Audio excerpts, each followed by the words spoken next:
สวัสดีครับสวัสดีเพื่อนๆเจ้า YouTube ทุกคนเลยนะครับวันนี้ก็ผมจะมาอัปเดตการถอนเงินนะครับผมจะมาถอนในแอปที่ผมได้แนะนำไปนะครับแอปที่หาไปก่อยฟรีนะครับไปก่อยปอดนะครับอันนี้ครับที่เป็นเกมนี้นะครับผมจะมาลองถอนให้ดูนะครับก่อนอื่นเราลองไปเข้าพอในแอปนะครับในแอปก่อยเฟสนี่กันนะครับเข้าไปนะครับ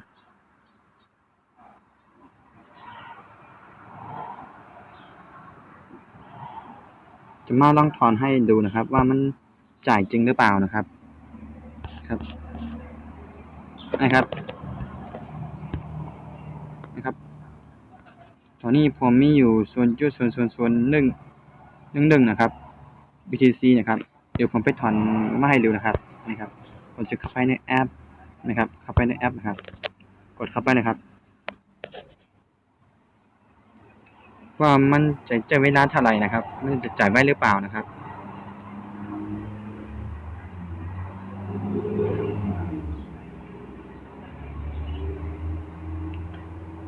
ถ้าเพื่อนๆคนไหนสนใจอยากจะเข้ามาเล่นก็ไปดาวน์โหลดมาเล่นได้นะครับผมเคยถอนไปแล้วครั้งหนึ่งนะครับผมจะถอนเป็นครั้งที่2นะครับ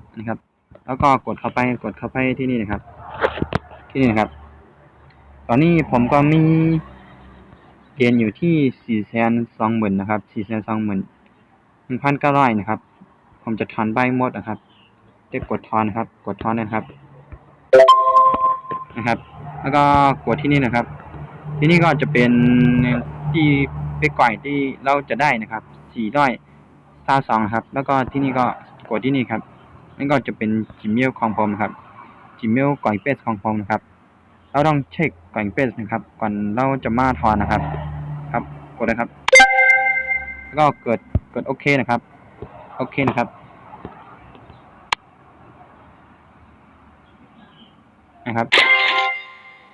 ก็จะใช้เวลาอยู่นะครับตั้ง1 วันนะครับ48 ชั่วโมงแล้วก็1 วันนะครับถ้า1 วันก็จะเป็น2 วันนะครับ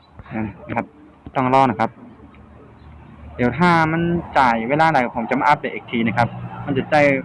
เวลากี่นาทีเดี๋ยวผมจะมาอัปเดตอีกทีนะครับเดี๋ยวจบคลิปเท่านี้ก่อนครับ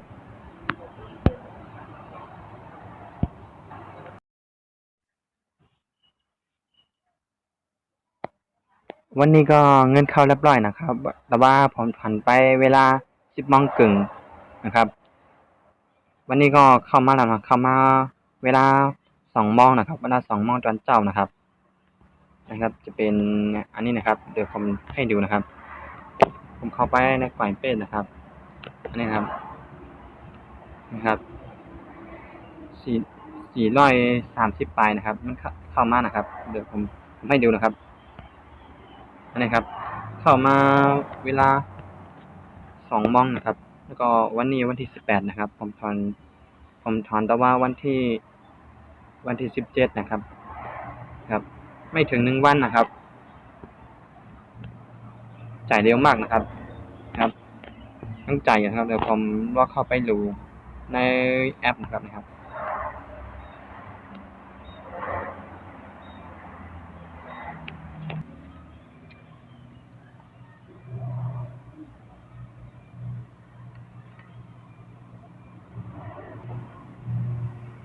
นี่นะครับแล้วก็ก็จ่ายเป็นดับเบิลแล้วนะครับ432นะครับไปก่อยนะครับก็เข้าเรียบร้อยนะครับก็กดนี่นะครับแล้วก็ถ้าเราจะถอนอีกครั้งหนึ่งแล้วก็จะต้องรอเวลาอีก1 อาทิตย์นะครับอาทิตย์ถอนได้1 ครั้งนะครับอันนี้นะครับถ้าเราสมมติว่าเราถอน1 ครั้งจะได้รออีก1 อาทิตย์นะครับถอนได้ทีละครั้งนะครับอันนี้นะครับถ้าถอนดับแล้วก็ตอนนี้ผมก็มีอยู่เท่านี้นะครับถ้าอยากถอนก็ต้องรออีกนะครับจ่ายจริงนะครับอันนี้ถ้าเพื่อนๆก็เลยอยากจะเข้ามาเล่นก็เข้ามาเล่นกันนะครับตอนนี้ยังจ่ายอยู่ครับจ่ายไว้นะครับจ่ายเดียวอยู่นะครับ ตอนนี้ก็จบคลิปเท่านี้นะครับขอบคุณมากขอบคุณที่เพื่อนๆมารับชมคลิปถึงจบนะครับค่อยเจอกันคลิปหน้านะครับสวัสดีครับ